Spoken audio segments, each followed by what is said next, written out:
Alam nilang imposible yung 16 votes in Senate because Minus pa, kasi ngayon si JB Ercito nagsabi na. Ayaw niya na. Minus pa. Estimated mga 8 votes maximum, 10 votes. Since there is no new, walang bago sa impeachment ngayon kumpara sa impeachment last year. There's no new evidence, nothing new. So expected na what we saw as the results for last year would be the same this year, except siguro medyo mas kukunti yung mga congressman kasi mas malapit. At ngayon, ang NUP ayaw nang pumirma. Ilan sila? 40? 37? Mga ganun? 37. Something like that. Mga almost 40. Yung best friend mo na si Kong Puno it's now justifying why they will not sign this impeachment complaint because there's no new evidence. Very good reason, Congressman Puno. Tama. Pero ang political na reason dyan, Congressman Puno, ay bakit ka tataya dyan?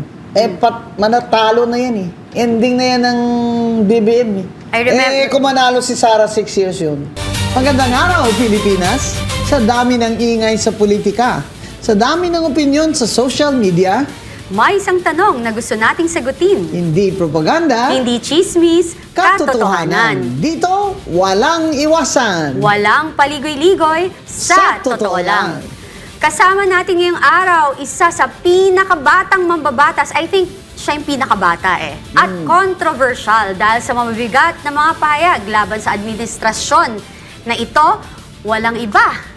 Ang napakatalino nito eh. Minamaliit pero I've seen yung interview niya, ang talino niyang kausap. At makisig. Oo, walang iba kundi si Cavite 4th District Congressman Representative Kiko Barsaga! Welcome, Kong Kiko. Hello, good morning. Good How have you morning. been spending your free time lately? Meow-meow lang. Meow lang. Walang masyadong ginagawa kasi suspended and as of now, madaming naging issues in terms of geopolitics in the Middle East. So, training muna kasi baka mag-World War III na tayo. Ano yung training mo? Di ba, you're in martial arts, right? Yes.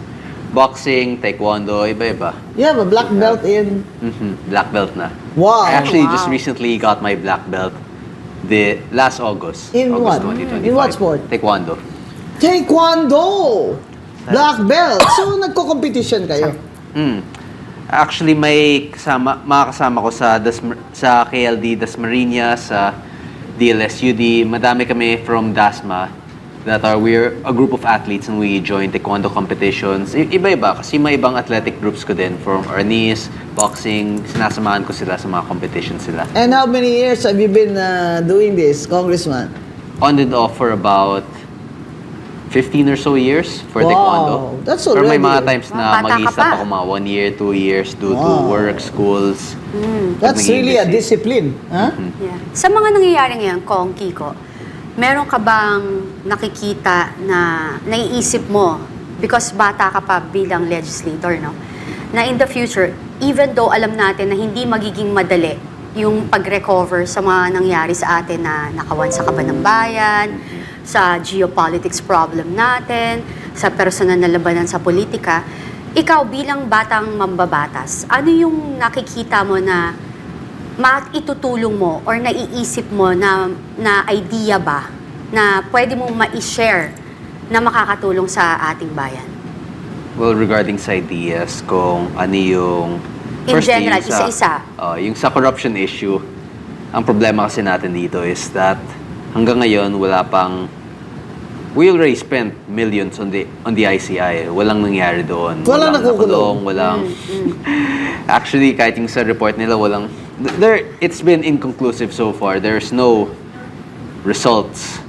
And that's the problem. When we allow a system that shows no results whenever corruption is investigated, edi parang pinapakita natin na okay lang magnakaw. And so we would have...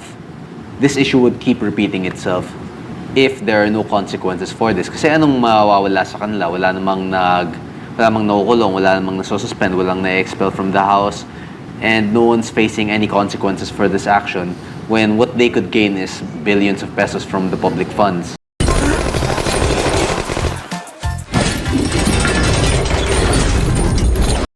Kahit yung iniimbestiga ng yung may mga sinabit na ang ICI at TPWH sa Ombudsman. Ibig sabihin, there is a pending investigation, if not a case in the Ombudsman, against, example, Edwin Garjola of CWS, correct? And yet, hindi siya suspended. Yes, actually, there would be no basis for the ethics to suspend him because investigation pa lang yun. Ang problema kasi natin is that these investigations, it's almost 1 year since then. The ICI started in October, I believe, September. Pero kasi, ang sinasabi It's been- ko nga, ang ICI, itinayo yan ni Marcos, ni Bongbong, para naman ng konting appeasement, no? Pero at the same time, dahil siya naman ang boss, siya naman namili ng mga yan, kaya nga nagsisiresign na, nung alam na nila na parang budol ito wala naman talagang, in my opinion, their marching orders is wag idamay si Sandro at si Martin.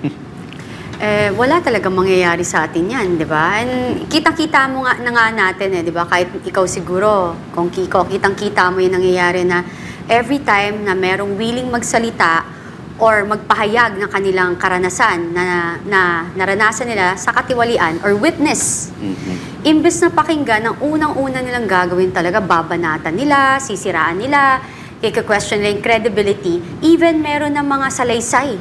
Di ba, ang una, bago mo ma-question yung credibility, dapat imbestigahan mo muna kung ano yung, as a lawyer, Mama Bing, di ba?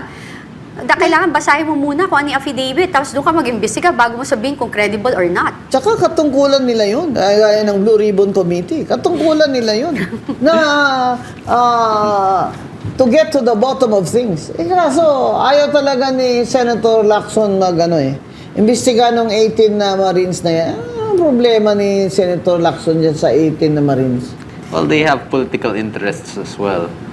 So, kung sakaling maimbestigan sila, then Senator Lacson could face the consequences of whatever would be the result of the investigation. Saka hindi niya alam kasi kung anong sasabihin ng mga yun pag inimbestiga niya at may sinabing pangalan, ayaw na ayaw yata ni Senator Ping Lacson na lumabas ang pangalan ni Martin Romualdez At dyan. saka yung BFF niya nandun din Sino? si Senate President. Bakit? May sinabi ba mga Ayan, Marines? meron. Na nagdala silang Yes, maleta doon? meron sinabi. Yes. Kay Senate President Soto? Yes, may binoto ko sinabi yun sila. Ako, di ba we were just talking about it a while ago, na what do you call this, na ako gusto ko si Senator Lacson before. Oy, binoto ko rin Diba? yan ha. Tapos, sobrang disappointed ako. I was so excited nung umpisa pa lang. Kaya nga, every time I'm posting in my Facebook, sinasabi ko, Senator Lacson, nasa na yung 60-plus congressman na binabanggit mo na involved sa flood control projects. Kasi Siya sa ba yung umpisa, nauna? Oo, Sabi niya? siya. Campaign. So, I always ask for it. Kasi siya yun Kaya I'm so excited nung biglang ngayon nawala, nag-evaporate. Hindi niya binabanggit at all. Bakit nun ang lakas-lakas ng dating nitong Senator Lacson, tapang-tapang, parang walang kinatatakutan. Yeah. Kahit hold-upper, kidnapper. Pero ngayon parang tuwila ay talagang pang-retire na siya. No?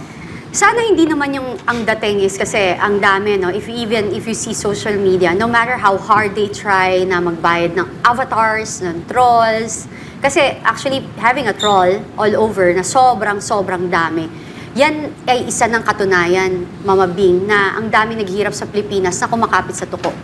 Oh. Di ba kapit sa tuko na? So, gipit na sila. So, kahit nakasanla na yung kaluluwa nila sa impyerno kasi they need the money to feed their families. Kanisinungalingan Oo, lang. Yeah, di ba?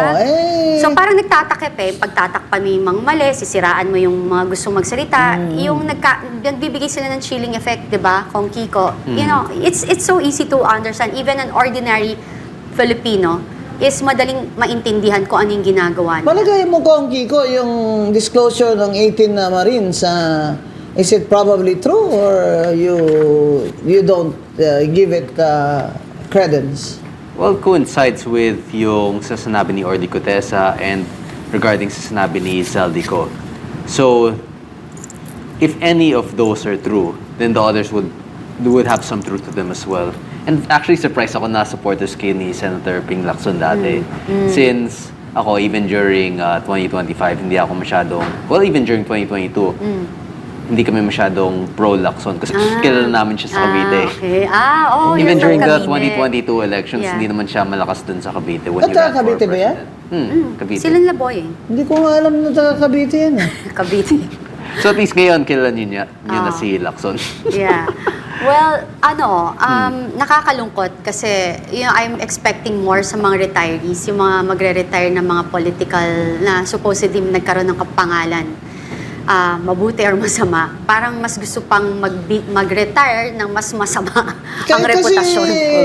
Pinakita niya dito na talagang nag-ano siya, pinaprotect niya talaga si Martin. Nung hindi niya talaga hindi niya ni-require na humarap doon. Sabi niya, interparliamentary courtesy. Yung sinasabi ni Senator Marcoleta, ay kung ako, hindi ko gagamitin yung interparliamentary courtesy dahil sa massive ang korupsyon Correct. na dapat ay ating susuriin. Diba? Pero it looks like politika lang talaga. Pati sa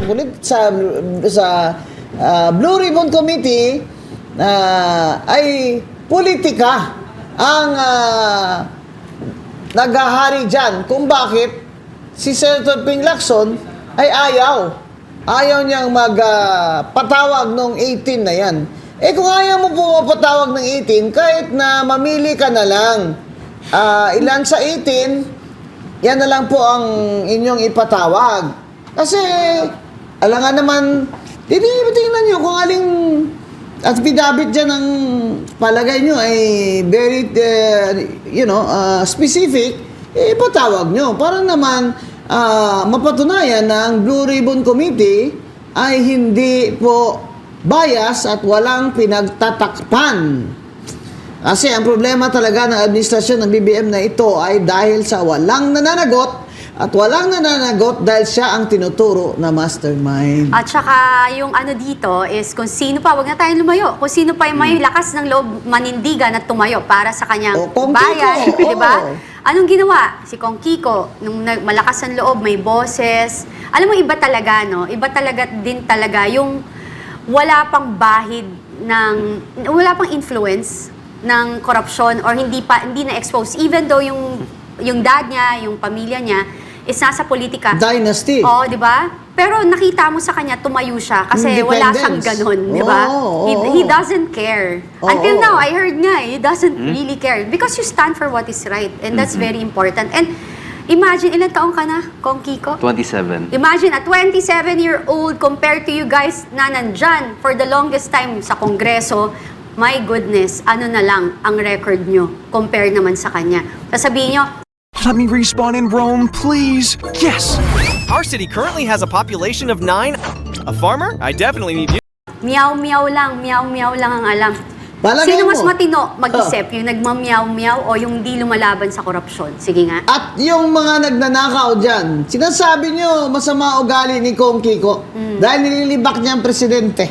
Dahil sinasabi niya na pinapahiya niya kayo dyan sa House of Representatives. Sa dami naman ninyong mga kurakot dyan, at saka yung iba sa inyo dyan, may mga kabit pa, dapat may konsensya naman kayo na kayo mismo, wag na kayong bumoto sana kontra sa suspension ng mga ganitong Congressman Kiko Barsaga na ang sinabi lang naman niya ay Katotohanan. freedom of speech. We defend his right to freedom of speech. Anong palagay mo, Kong Kiko? Anong masasabi mo dyan? Hindi, okay lang naman yung suspension eh. Okay lang? Because if they continue to do that, di mas pinapakita lang nila na ganun talaga sila. Oh. And That's true. we can no longer expect anything from Congress, lalo na ngayon na sobrang laki na ng corruption sa, not just within Congress, but within the Philippine government. And At sa second suspension mo, talagang ang taong bayan ay na parang, ano ba yan? Sige, ang pangatlo. Gawin nyo na kaya. Installment pa kayo dyan. Lump sum nyo na. Grabe kayo. Hindi ba kayo nagbabasa? Ganzon, Rodolfo Ganzon versus Court of Appeals. Where the Supreme Court ruled that you cannot Kasi sinuspend sila Mayor Ganson, hindi Guanzon, ni Secretary of DILG Santos doon under Cory. Sinabi ng Supreme Court, mali kayo, ikaw ang Court of Appeals, mali ka.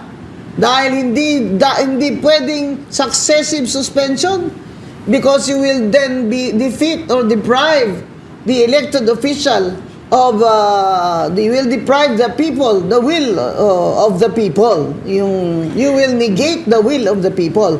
Rodolfo Ganzon versus Court of Appeals. Pinagmamalaki ko po yung tinuturo sa local government code na subject ko. By the way, I have a textbook in local government code in UP. Dahil yung RTC judge dyan ay si Judge Sixto Rojas Guanzon, ang tatay ko.